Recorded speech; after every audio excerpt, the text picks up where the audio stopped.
بسم اللہ الرحمن الرحیم۔ السلام علیکم۔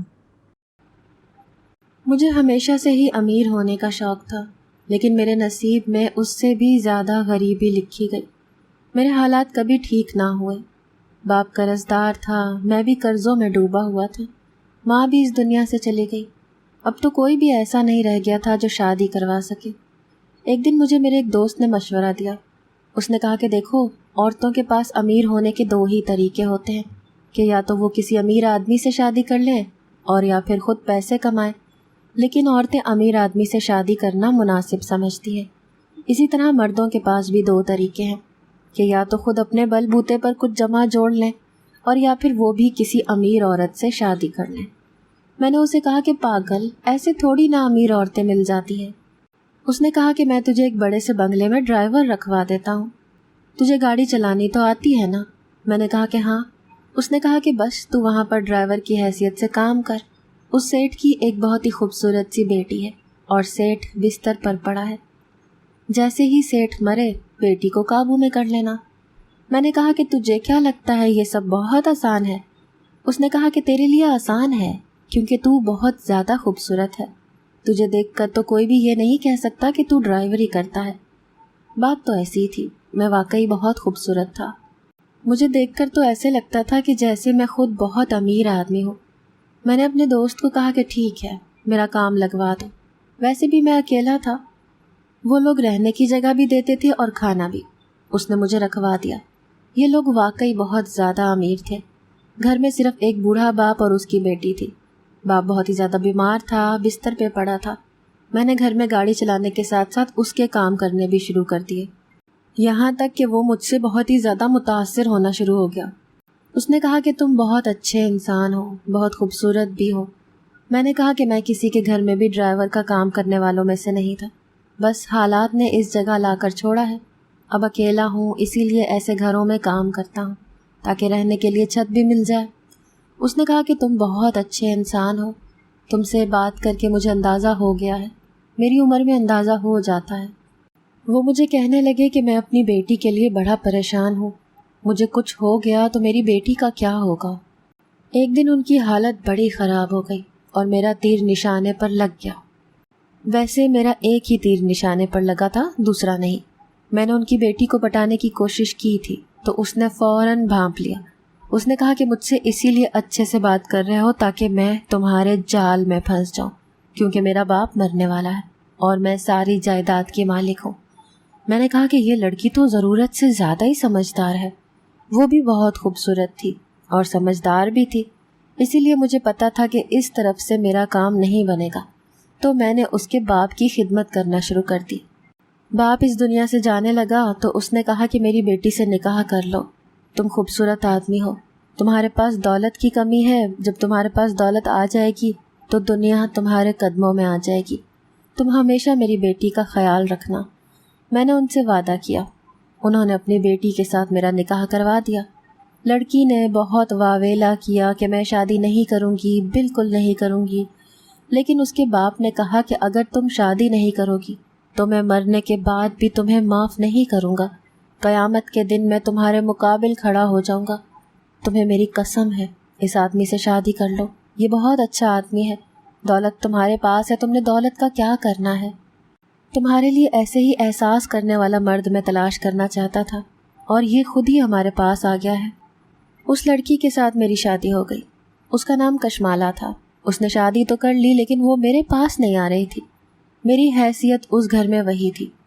ایک دن میں نے نوکر کو حکم دیا کہ بازار سے چیز لے کر آؤ، تو نوکر نے بھی مجھے کہہ دیا کہ تم کب سے مالک بن گئے؟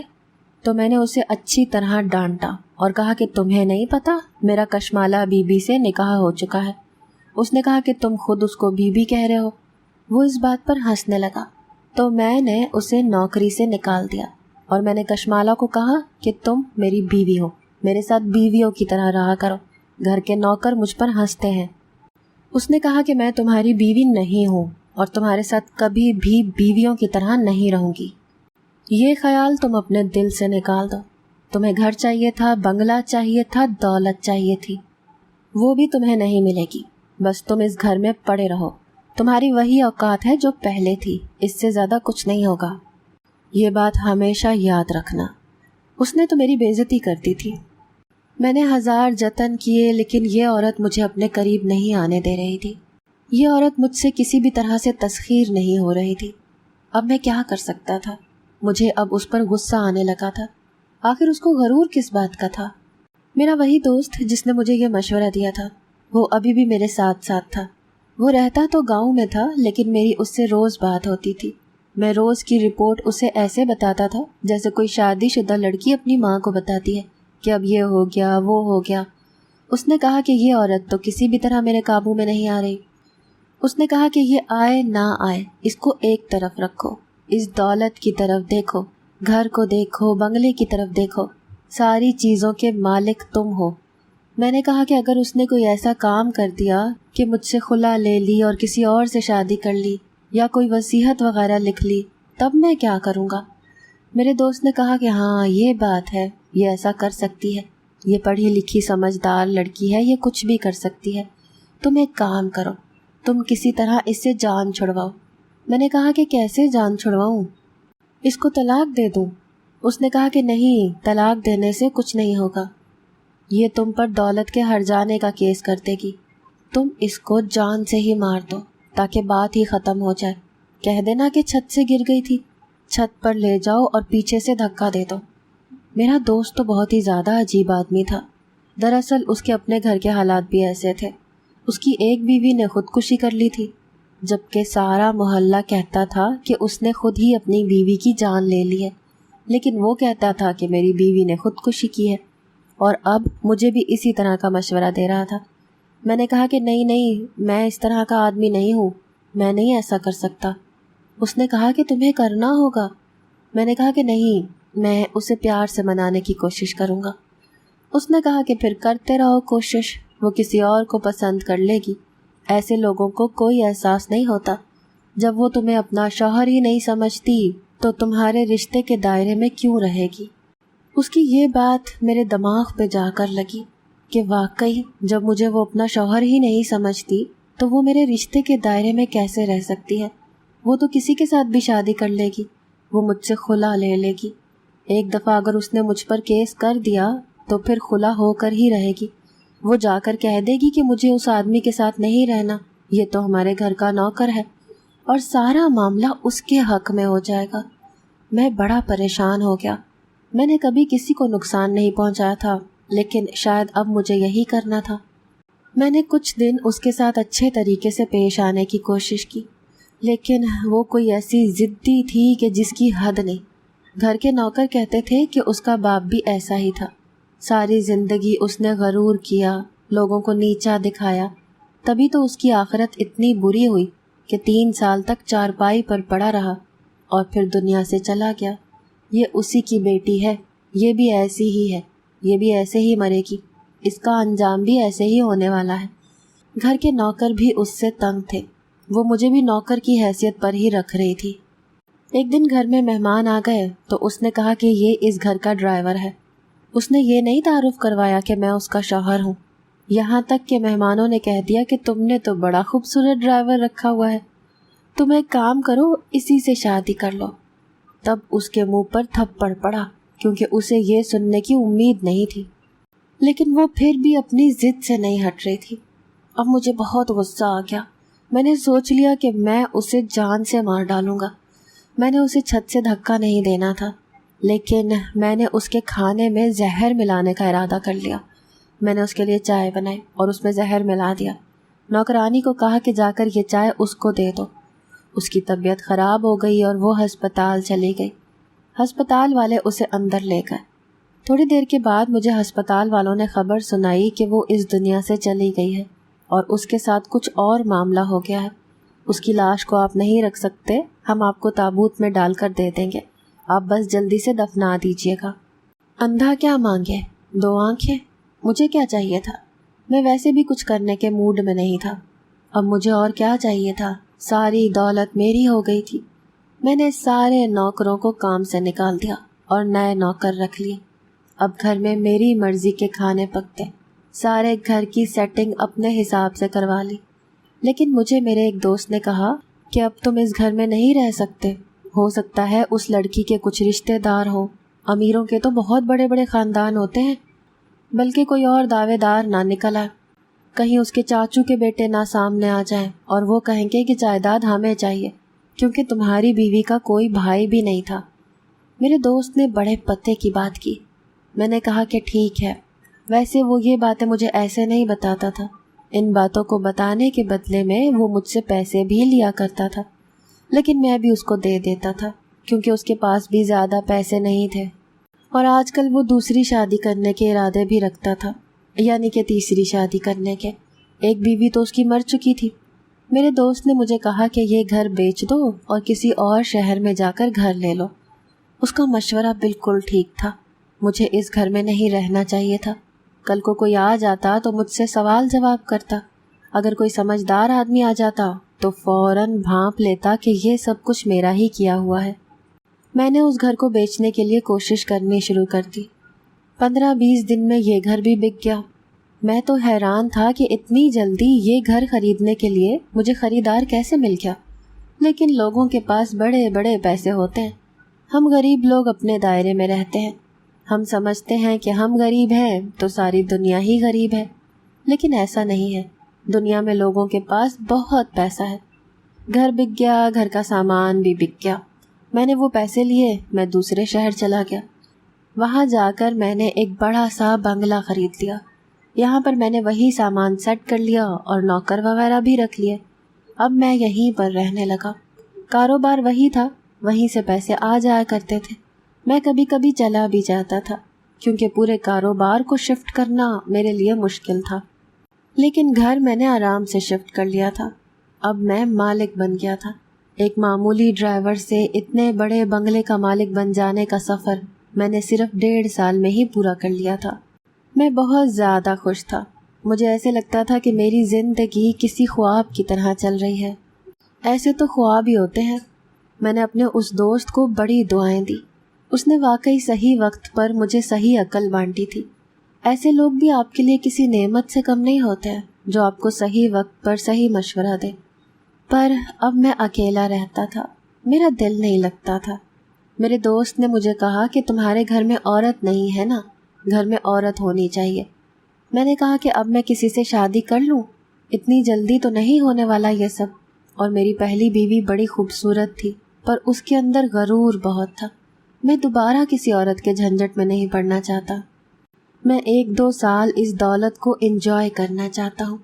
اس کے بعد جب میری عمر تھوڑی بڑھے گی تو میں شادی کر کے بچے پیدا کر لوں گا۔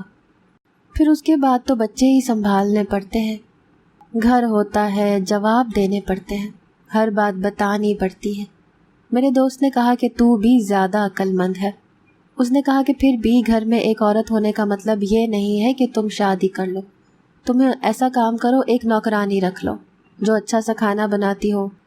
اور ایک عورت کے ہاتھ جب گھر لگتا ہے نا تو گھر کی شکل ہی بدل جاتی ہے، گھر کے اندر رونق بھی آ جاتی ہے، چہل پہل بھی ہو جاتی ہے۔ تم گھر آؤ گے، تمہارے لیے اچھا سا کھانا بنا ہوا ہوگا، گھر کو بھی سنوارے گی، سجا کے رکھے گی۔ تمہیں بھی محسوس ہوگا کہ گھر میں عورت کے ہونے سے کتنا اچھا ماحول بن جاتا ہے۔ میں نے کہا کہ ہاں تیری بات ٹھیک ہے۔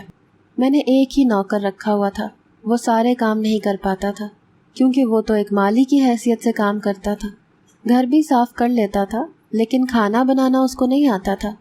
میں خود ہی بنا کر کھا رہا ہوتا تھا۔ میں امیر تو ہو گیا تھا لیکن میرے اندر کنجوسی تو ابھی بھی موجود تھی۔ مجھے وہ دن یاد تھے جب میرے پاس 500 روپے ہوتے تھے اور میں نے 10 دن گزارا کرنا ہوتا تھا، یا میری تنخواہ صرف 7-8 ہزار ہوتی تھی۔ مجھے یہ دن ایسے یاد نہیں تھے کہ میرے پر یہ دن بھی آئے تھے، مجھے بس عادت پڑ چکی تھی کنجوسیاں کرنے کی۔ میں نے ایک نوکرانی کے لیے اپنے اسی نوکر کو کہا کہ تم کہیں سے پتہ کرو کوئی لڑکی ہو جو گھروں میں کام کرے اور گھر میں ہی رہے۔ اس نے کہا کہ ٹھیک ہے، میں پتہ کرتا ہوں۔ 2 دن کے بعد ہی وہ ایک لڑکی کو لے کر آیا۔ لڑکی کو میں نے دیکھا تو سراپے سے ہی بڑی پیاری لگ رہی تھی، لمبی سی تھی، پتلی سی تھی، لیکن اس نے گھونگھٹ کیا ہوا تھا۔ میں نے کہا کہ یہ کون ہے؟ اس نے کہا کہ یہ سارے گھر کا کام کرتی ہے، کھانا وغیرہ بھی پکائے گی، گھر بھی صاف کرے گی، کپڑے بھی دھو دے گی۔ میں نے کہا کہ یہ گھونگھٹ کا کیا چکر ہے؟ تو اس نے کہا کہ دراصل یہ ادھر نزدیک ہی ایک گاؤں کی ہے، یہاں کی عورتیں اپنا گھونگھٹ نہیں ہٹاتی۔ میں نے کہا کہ چلو ٹھیک ہے، مجھے ویسے بھی اس کی شکل سے کیا لینا دینا تھا۔ اس نے سارے گھر کو سنبھال لیا اور گھر کے کام کرنے لگی۔ وہ کھانا بھی بہت اچھا پکاتی تھی اور گھر کو اچھے طریقے سے صاف کرتی تھی۔ میرے دوست نے صحیح کہا تھا، میں جب گھر میں واپس آتا تھا تو کھانا بنا ہوا ہوتا تھا، ہر طرح سے گھر بھی صاف ہوتا تھا۔ مجھے گھر سے اچھی فیلنگ آنا شروع ہو گئی تھی۔ دن اسی طرح گزر رہے تھے۔ میں نے وہ سب کچھ کر لیا جو میں ہمیشہ سے کرنا چاہتا تھا۔ مہنگے کپڑے خریدے، اچھی سی گاڑی لی، ہوٹلوں میں گیا، کلبوں میں گیا، بڑے بڑے ہوٹلوں میں کھانے کھائے، یاری دوستی نبھائی۔ واپس اپنے گاؤں بھی آیا، سب کو یہ دکھانے کے لیے کہ میں بڑا آدمی بن گیا ہوں۔ میں نے بہت غرور کیا، بہت ہی زیادہ دکھاوا کیا، لوگوں پر پیسے وار وار کر پھینکتا رہا کہ وہ دیکھیں کہ میرے پاس کتنی دولت ہے، کیونکہ یہ دولت میری اپنی نہیں تھی، میری مرحوم بیوی اور اس کے باپ کی تھی۔ اسی لیے میں اس طرح سے پیش آ رہا تھا۔ وہ کہتے ہیں نا، مال مفت اور دل بے رحم، میرا بھی یہی حال تھا۔ میں ہر طرح سے وہ ہر کام کر رہا تھا جو دولت کے بغیر ممکن نہیں ہے۔ میں نے مہنگی مہنگی گھڑیاں بھی خریدی، بڑے بڑے ہوٹلوں کے سب سے مہنگے والے ڈش آرڈر کرتا رہا تاکہ پتہ چلے کہ وہ کیسی ہوتی ہیں۔ میں نے ہر طرح کے سامان سے اپنے گھر کو لیس کر لیا۔ کپڑے تو میرے پاس اتنے زیادہ تھے کہ ساری زندگی بھی کپڑے نہ لیتا تو مزید کی ضرورت نہ رہتی۔ نوکرانی کو بھی زیادہ پیسے دے دیا کرتا تھا۔ وہ کہتی تھی کہ آپ بڑے اچھے ہیں، بڑے رحم دل ہیں۔ اس کا لہجہ ادھر کے علاقے کے لوگوں کی طرح ہی تھا، آواز بھی بڑی عجیب سی تھی، لیکن دیکھنے میں بہت خوبصورت تھی۔ مجھے یقین تھا کہ اس کا چہرہ بھی بہت خوبصورت ہوگا۔ جب میں نے اپنی مرضی کے سارے کام کر لیے، سب کچھ حاصل کر لیا، سب کچھ محسوس کر لیا، تو اب میں سوچنے لگا کہ مجھے شادی کر لینی چاہیے۔ ویسے تو میں نے سوچا تھا کہ 1-2 سال تک شادی نہیں کروں گا، لیکن 4 مہینے بعد ہی مجھے خیال آ گیا کہ مجھے شادی کرنی چاہیے، کیونکہ میری عمر نکلتی جا رہی ہے، میرا حسن ڈھل رہا ہے۔ مرد کا حسن بھی تو ڈھلتا ہے، عورت کی طرح مرد کا حسن بھی کچھ وقت کا ہی مہمان ہوتا ہے۔ کہتے ہیں کہ مرد کبھی بوڑھا نہیں ہوتا، یہ بات اپنی جگہ ٹھیک ہے، لیکن شکل سے تو بوڑھا ہو ہی جاتا ہے، اس کی بھی ایک حد ہوتی ہے۔ میری بھی ایک حد تھی۔ اب میں شادی کرنا چاہتا تھا، بچے پیدا کرنا چاہتا تھا۔ مجھے ایک دن میری مرحوم بیوی خواب میں آئی تو بڑی اداس تھی۔ میں جھٹکے سے جاگ گیا۔ میں نے کبھی بھی نہیں سوچا تھا کہ میں نے اس کے ساتھ اچھا نہیں کیا، مجھے اسے جان سے نہیں مارنا چاہیے تھا، لیکن پھر مجھے اس کی حرکتیں یاد آ جاتی تھیں، جب وہ مجھ سے نوکروں کی طرح سلوک کرتی تھی، جبکہ وہ میرے نکاح میں تھی۔ کیا اس کو یہ نہیں پتا تھا کہ شوہر کے حقوق کیا ہوتے ہیں، شوہر کے ساتھ کس طرح رہتے ہیں؟ اس کو یہ کسی نے نہیں سکھایا تھا۔ اور پھر مجھ میں کمی ہی کیا تھی؟ آخر اس کا دل میری طرف مائل کیوں نہیں ہوا؟ پھر اس نے میرے ساتھ یہ سب کچھ کیوں کیا؟ وہ چاہتی تو مجھے اپنی طرح کا بنا سکتی تھی، مجھے سب کچھ سکھا سکتی تھی۔ میں کوئی ان پڑھ آدمی نہیں تھا، میں نے میٹرک کیا ہوا تھا اور مجھے زمانے کی سمجھ بھی تھی، مشاہدہ بھی تھا میرے پاس اور تجربہ بھی۔ ساری زندگی میں نے کام کیا تھا، شکل صورت سے بھی پڑھا لکھا لگتا تھا۔ اگر کسی کو کہتی کہ اس نے PhD کی ہوئی ہے تو اگلا بندہ فوراً مان جاتا۔ میں کوئی پینڈو تو نہیں تھا جو اس نے مجھے اس طرح سے دھتکار دیا تھا۔ اس کے ساتھ جو ہوا بالکل ٹھیک ہوا۔ مجھے اپنے کیے پر کبھی کبھی افسوس ہوتا تھا، لیکن جب میں اس کے بارے میں سوچتا تو میں کہتا کہ بہت اچھا ہوا۔ میں شادی کرنا چاہتا تھا۔ میرا دل اسی نوکرانی پر آیا ہوا تھا، کیونکہ وہ میرے گھر میں ہی رہتی تھی۔ میں اسے آتے جاتے ہوئے دیکھتا رہتا تھا۔ اس کے ہاتھ پاؤں مجھے نظر آتے تھے جو بہت ہی زیادہ خوبصورت تھے۔ وہ ایک بہت ہی حسین عورت تھی۔ مجھے یقین تھا کہ اس کی شکل بھی خوبصورت ہوگی۔ ایک دن میں نے ارادہ کر لیا کہ میں اس سے شادی کروں گا۔ میں نے اپنے دوست سے بات کی تو اس نے کہا کہ تو پھر بھی چھوٹا آدمی ہی رہا نا، تجھے تو کسی بڑے خاندان کی لڑکی مل سکتی تھی، وہ اپنے ساتھ اور دولت لے آئے گی، پر تو ایک نوکرانی سے شادی کرنا چاہتا ہے۔ میں نے کہا یار، مجھے عورتوں والی دولت نہیں چاہیے، دولت بہت ہے، دولت سے ہی دولت کمائی جاتی ہے، میں مزید دولت کما لوں گا، لیکن اب مجھے شادی کرنی ہے اور میرے لیے یہی لڑکی ٹھیک رہے گی۔ یار، یہ بڑے گھر کی عورت کے ساتھ پہلے میرا پالا پڑا تھا، اس نے مجھے بڑا ذلیل کیا، یہاں تک کہ مجھے اسے جان سے مارنا پڑ گیا، لیکن ایک غریب لڑکی امیر گھر میں آتی ہے تو بہت اچھے طریقے سے رہتی ہے، کیونکہ اس کے لیے یہ سب کچھ نیا ہوتا ہے، وہ تھوڑے میں بھی خوش ہو جاتی ہے۔ یہ نوکرانی میری بیوی سے کئی گنا اچھی ہے، میں اسی کے ساتھ شادی کروں گا۔ بس میں شادی کی بات کرنے والا ہوں۔ جس مالی نے اس کو رکھوایا تھا اس نے کہا تھا کہ یہ یتیم ہے، اس کے آگے پیچھے کوئی نہیں ہے، تو اسی لیے مجھے زیادہ مسئلہ بھی نہیں ہونے والا تھا۔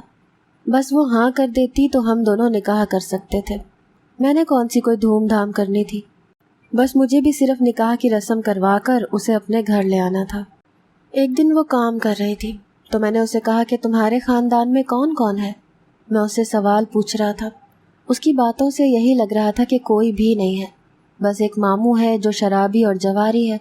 اس کا مطلب کہ بس اس کی ہاں اور میرا کام ہو جاتا۔ میں نے لمبی سانس لی اور سوچ لیا کہ بس بات کرتا ہوں میں اس سے۔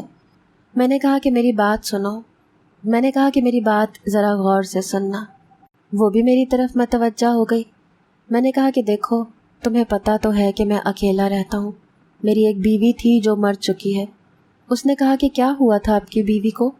تو میں نے کہا کہ وہ بیمار تھی، اسی لیے اس دنیا سے چلی گئی ہے۔ میں اس سے بہت محبت کرتا تھا، میں نے آخری وقت میں اس کی بہت خدمت کی، لیکن وہ بیچاری بچ نہ سکی۔ اللہ نے اسے اپنے پاس بلا لیا، اس کے نصیب میں اتنی ہی زندگی لکھی تھی۔ وہ لڑکی مجھ سے پوچھنے لگی کہ آپ کو ان کی یاد تو بہت آتی ہوگی۔ میں نے کہا کہ ہاں، بہت یاد آتی ہے۔ اس نے کہا کہ وہ آپ کے ساتھ کیسی تھی، کیا آپ کا خیال رکھتی تھی؟ میں نے کہا کہ ہاں، اچھی تھی، تبھی تو یاد آتی ہے۔ پتہ نہیں وہ مجھ سے اس کے بارے میں اتنے سوال کیوں پوچھ رہی تھی۔ میں یہ تو نہیں کہہ سکتا تھا کہ میں نے اسے اپنے ہاتھوں سے ہی مارا تھا۔ میں نے یہی کہا کہ مجھے اس کی بہت یاد آتی ہے۔ میں نے اپنی بات آگے بڑھائی اور کہا کہ میں بہت اکیلا ہو گیا ہوں، میں تم سے شادی کرنا چاہتا ہوں، کیا تم مجھ سے شادی کرو گی؟ اس نے کہا کہ پر میں تو آپ کے گھر میں کام کرنے والی نوکر ہوں۔ میں نے کہا کہ اس چیز سے کوئی فرق نہیں پڑتا، تم مجھے اچھی لگ گئی ہو۔ اس نے کہا کہ پر آپ نے تو کبھی میرا چہرہ بھی نہیں دیکھا۔ میں نے کہا کہ تم اچھی انسان لگتی ہو، اتنا اچھا کھانا بناتی ہو، اتنے اچھے طریقے سے گھر کو سنبھالتی ہو، تم ضرور خوبصورت ہی ہوگی، اور اگر نہیں بھی ہوگی تو میری قسمت ہے۔ اس نے کہا کہ آپ کی تو پہلے شادی ہو چکی تھی، لیکن میں تو کنواری ہوں۔ میں نے اسے کہا کہ میں بھی کنوارا ہی تھا، شادی تو ہوئی تھی لیکن وہ مجھ سے دور دور ہی رہتی تھی۔ خیر، یہ ایک لمبی کہانی ہے۔ تم بتاؤ، تم مجھ سے شادی کرو گی یا نہیں؟ ابھی میں نے اس سے یہ سوال کیا تھا کہ اس نے ایک جھٹکے سے اپنا گھونگھٹ اٹھایا اور میرے قدموں تلے سے زمین ہی نکل گئی، کیونکہ وہ کوئی اور نہیں بلکہ میری بیوی کشمالہ ہی تھی۔ مجھے تو ایسے لگ رہا تھا کہ جیسے میں نے کوئی بھوت دیکھ لیا ہے، کیونکہ میں نے اسے اپنے ہاتھوں سے دفنایا ہوا تھا۔ میں بری طرح سے اچھل کر پیچھے کی طرف گر پڑا، میری ٹانگوں نے کام کرنا ہی چھوڑ دیا۔ مجھے ایسے لگتا تھا کہ جیسے مجھے دل کا دورہ پڑ جائے گا۔ اس نے کہا کہ اتنا حیران ہونے کی ضرورت نہیں ہے، میں نے تمہیں فون پر باتیں کرتے ہوئے سن لیا تھا کہ تم میری موت کے پلان بنا رہے ہو، اور میں تمہارے لیے مر جانا چاہتی تھی تاکہ دیکھ سکوں کہ تم کرتے کیا ہو، ورنہ تمہیں اتنا بڑا جھٹکا کیسے ملتا۔ میرے بابا نے بہت سے لوگوں سے قرض لیا ہوا تھا، اور جو گھر تم نے بیچا ہے وہ بھی ہم نے گروی رکھا ہوا تھا۔ تم نے اس گھر کو بیچ کر ہمارے لیے آسانی کر دی، اور میرے مر جانے سے وہ قرض بھی معاف ہو گئے، اسی لیے میرے مر جانے میں کافی فائدہ تھا۔ تمہیں یاد ہے ڈاکٹر نے کہا تھا کہ لاش کے ساتھ کوئی مسئلہ ہے، اسی لیے ہم تابوت میں ڈال رہے ہیں۔ میں تابوت میں تھی ہی نہیں، میں نے ڈاکٹر کو پیسے دے کر اپنے ساتھ ملا لیا تھا۔ تم مجھ سے شادی کرنا چاہتے ہو نا، ایک نوکرانی سے، کیونکہ تم خود بھی کبھی ایک نوکر تھے اور تمہاری قسمت بدل گئی تھی۔ تم گھٹیا انسان تھے اور ہمیشہ گھٹیا ہی رہو گے۔ میری بیوی کھل کر سامنے آ گئی۔ میں حیران رہ گیا کہ وہ اتنے سارے عرصے سے میرے ساتھ تھی لیکن خاموش تھی۔ اس نے مجھ پر کیس کر دیا اور وہی سب کیا جو کر سکتی تھی۔ اس نے مجھ پر ہٹ جانے کا بھی کیس کر دیا اور خلا کا بھی۔ میری زندگی آسمان سے اتر کر زمین پر آ گری۔ شاید مجھے میرے دھوکے اور بری نیت کی سزا ملی تھی۔ اگر آپ کو ہماری آج کی کہانی پسند آئی ہے تو اسے لائک کریں، شیئر کریں اور چینل کو سبسکرائب کرنا مت بھولیے گا۔